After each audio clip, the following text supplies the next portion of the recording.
Tunadhaminiwa na Magnus Secondary School. Ni shule ya bweni na kutwa kwa kidato cha kwanza hadi cha 4.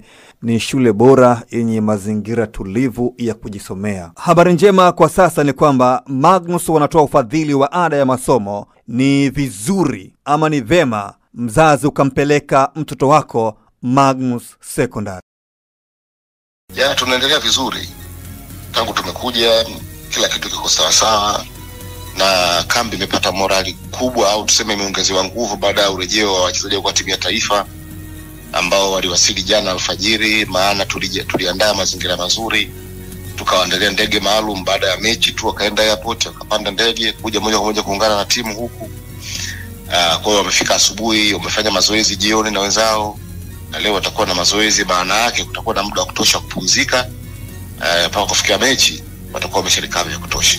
Mmechukua jukumu la kuandalia ndege maalum hawa wachezaji wa timu ya taifa wale wa kwetu, lakini ndege maalum ili wawahi kwenye timu, kwa sababu ndege iliyoandaliwa ile ambayo ndio ilikuwa ya timu ya taifa ilikuwa inachelewa kutoka. Nadhani leo ndo wanakuja au vyote vile, lakini sisi tulitaka wawahi mazoezi ya jana. Kwa hiyo baada ya mechi tukaenda airport ukarudi. Najua mmewasaidia na wenzenu. Hapana, sisi tulikuwa na kwetu na huko nani, kila mtu ana sisi hatujui wenzetu wakina nani. Kila mtu ana mpango wake, sisi tuwezi kujua kama na wengine wanaanza kama sisi. Okay, kiwalisia kwa kambi na motisha kutosha mara baada ya kurudi kwa hawa wachezaji. Ya, kurudi kwa hawa kumeongeza kitu kikubwa sana kwa walimu. Sasa wana kikosi chote, maana mpango kiuandaa, kila mtu anasikiliza na anaona wachezaji wenzao, kwa sababu kulikuwa na pengo kidogo. Unajua mnapokuwa mji kamilika, hata mazoezi yanakuwa yakamiliki sawa sawa. Kwa hiyo sasa hivi iko sawa sawa kabisa, na katika kuongeza morali kwenye timu tumekuja na wachezaji wote kabisa, hata wale ambao ni majeruhi pia wamekuja kuja kuongeza tu ule umoja na kutengeneza morali nzuri zaidi kwenye timu. Baadhi wengi wanaamini kwamba huenda ikawa mechi nyepesi kwenu. Nyinyi kama uongozi, hii fikra ipo kichwani? Hapana, sisi hao wanaoamini hivyo kwanza hatukutani, kwa hiyo hatujui wanachoamini wao.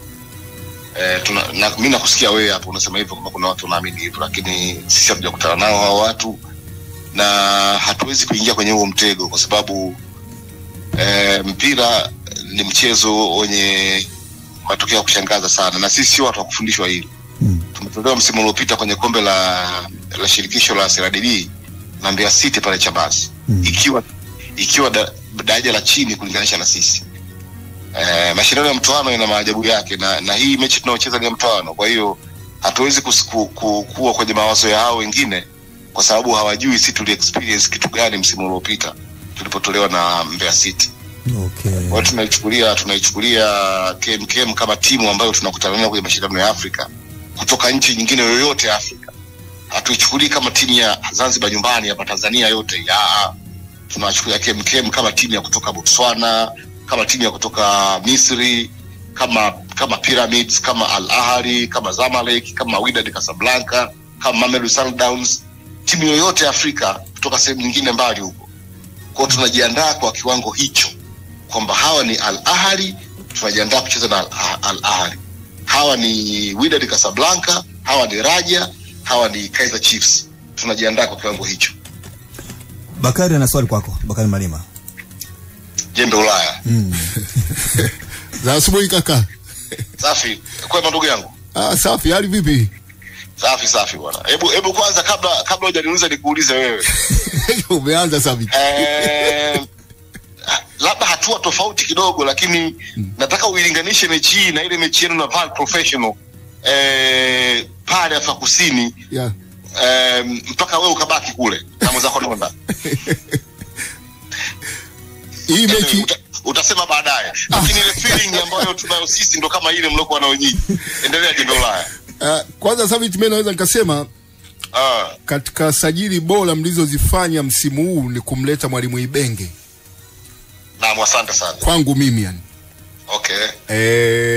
Na kama bahati nzuri ulivyotangulia kusema, soka halina kusema kwamba unacheza na timu fulani labda timu dhaifu yani. Naam. Unaiona Azam vipi itakapoingia kwenye makundi chini ya Mwalimu Ibenge? Jembe Ulaya. Yeah. Sisi hapa tulipo hamna hata mtu mmoja anayewaza hatua ya makundi. Tunawaza tu mechi hii, yani hii mechi ya tarehe 18 basi. Hata mechi ya marudiano tarehe 24 bado tulianza kuiwaza. Tunawaza hii kwanza. Makundi ni mbali sana huko.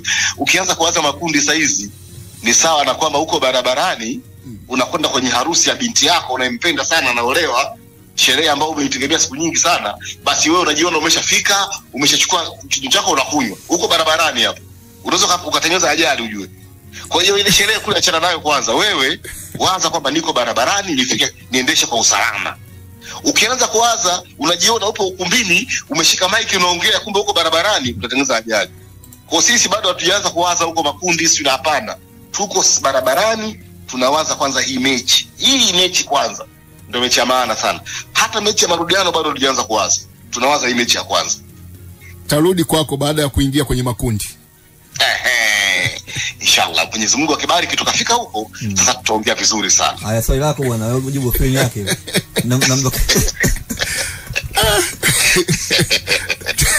Takujibu inbox.